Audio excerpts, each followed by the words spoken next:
students, how are you all? Hope you all are very fine at your home. So welcome back in your X classes. This is your mathematics class with Nitika Sharma. This is class 10th. Today's chapter is chapter quadratic equation. In this lecture, we will discuss how we will derive quadratic formula. I will teach you how we will derive a quadratic formula from a quadratic equation, because most of the student always forget about the quadratic formula and they are confused between signs also. Now today I will show you how we will derive from a quadratic equation. So we will start derivation of a quadratic formula. This is a derivation. Consider the quadratic equation first. I consider ax square plus bx plus c is equal to 0. It is the general form of quadratic equation and condition a should not equal to 0. After this, second is we have to make x square as unity. So we will remove a from here. So we will divide the complete equation with a. Now it become like this. Now next step is take the constant term to the right hand side. So x square plus b upon ax is equal minus c upon a. Now we will take coefficient of x and then we will take half of the square of it, half of it and then square of it. So half of the coefficient of x is b upon 2a and the square is b upon 2a whole square. We will add on both sides of this equation. It is like completing the square method if you remember.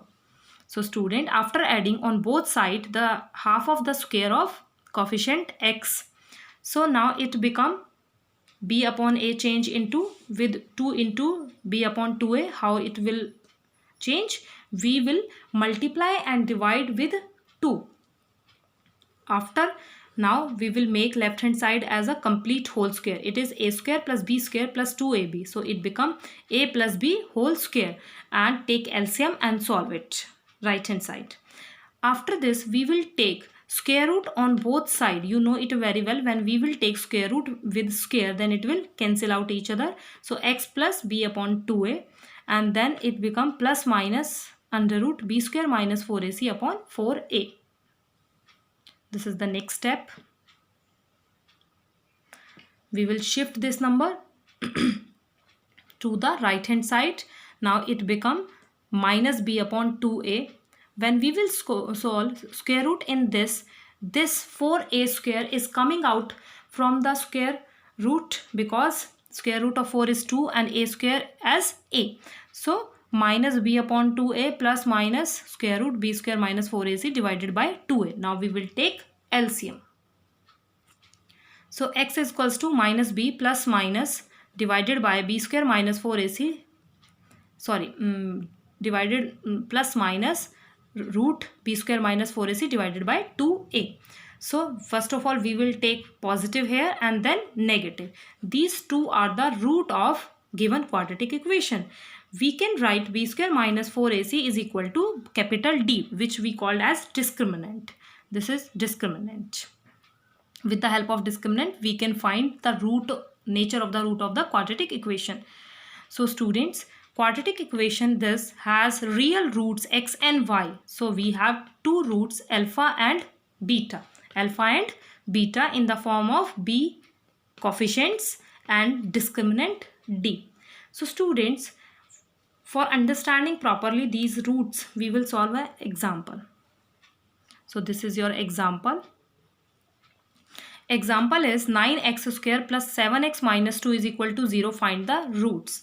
In this equation the value of a is 9, value of b is plus 7 and value of c is 2. No, it's wrong. Value of c is minus 2, because if you will compare this equation with general form of the equation, see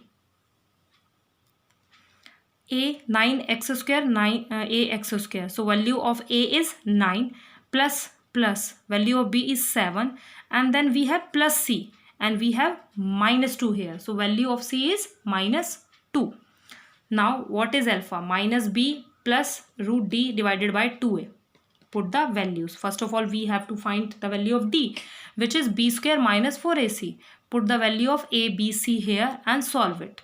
which is 2, 1, 2, which is greater than 0, because if it will be less than 0, then the roots are not possible. They are not real. So minus 7 plus root 121 divided by 2 into 9. Root of 121 is 11, square root. So this is our answer. The value of alpha is 2 upon 9. Now value of beta, minus b minus d divided by 2a. We have to put all the values and solve it, which is equal to minus 1. So this in this example, the value of alpha is 2 upon a and the value of beta is minus 1, which are the two roots of the given quadratic equation. So students, thank you. Have a nice day.